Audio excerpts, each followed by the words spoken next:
Justin, this morning we heard from Commerce Secretary Howard Lutnick, and he talked about how these tariffs could benefit Americans. Listen. This is not a trade war. We are going to reset trade policy on April 2nd. You've got China's got huge tariffs on us, huge tariffs on everything with us. And Canada, you just talked about. Why do we produce cars in Canada? I know people worry about short term, but we are going to bring jobs. You are never going to see the amount of production come out to America that Donald Trump's going to bring back to America. So Trump predicts this will be nothing more than short-term pain for long-term gain. Is that how you see the impacts on the American economy and on Americans' bank accounts? I think what's coming out of the White House is, frankly, unmitigated nonsense, and there's not an economist alive who would defend what they're doing. But your viewers don't have to believe me. It turns out that there's a market where people bet on whether those sorts of effects are going to happen. I'm talking, of course, of the stock market. If Lutnick is right, and if Trump is right that these tariffs are going to lead to a boom in American business, then you should see the American stock market boom in response to a tariff announcement. What we saw was the stocks fell 2.5% yesterday, an additional 1.5% this morning. This is the stock market telling you, we think this is absolutely terrible for American business. And remember, it's businesses that are meant to benefit here. The stock market's not even taking account of the fact that high tariffs mean you and I are going to be paying a whole lot more at the grocery store as well. So there's a lot of losers all around. The Treasury Secretary claims that Trump's tariffs from his first term didn't affect the cost of consumer goods. But we're also hearing from the CEO of Target this morning, Brian Cornell, telling a different story. Listen.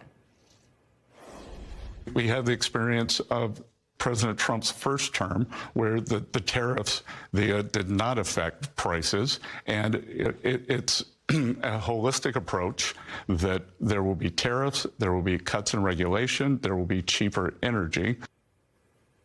We know for certain categories, like fruits and vegetables, where during this winter season, we depend on Mexico for a significant amount of supply. Those are categories where we'll try to protect pricing, but the consumer will likely see price increases over the next couple of days. So really opposing messages there. What's the reality? The reality is that you can't suspend the laws of economics. And the laws of economics say that when you raise costs on businesses, that is, if Home Depot has to pay more to import a washing machine that you might want to buy, it passes on those higher costs. Any argument to the contrary is just saying Home Depot or the washing machine manufacturers would be happy to trim their margins just because the White House says so.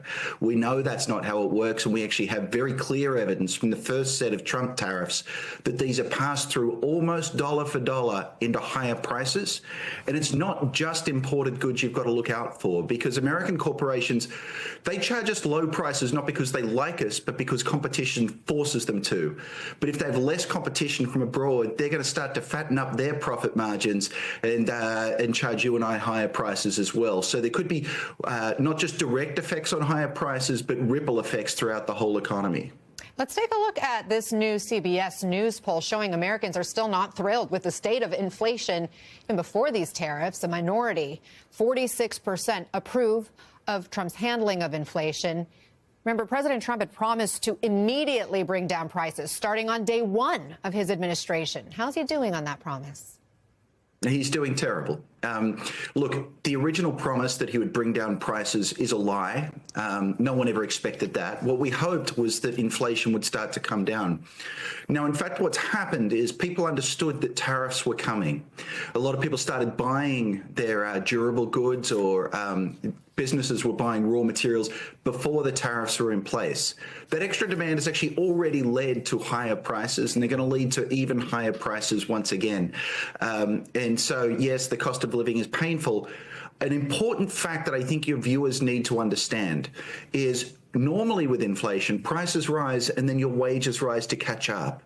This kind of inflation, the inflation that's caused by tariffs, prices rise, but there's no reason for your wages to rise to catch up, which is to say this will permanently or in an enduring sense undermine your family's purchasing power.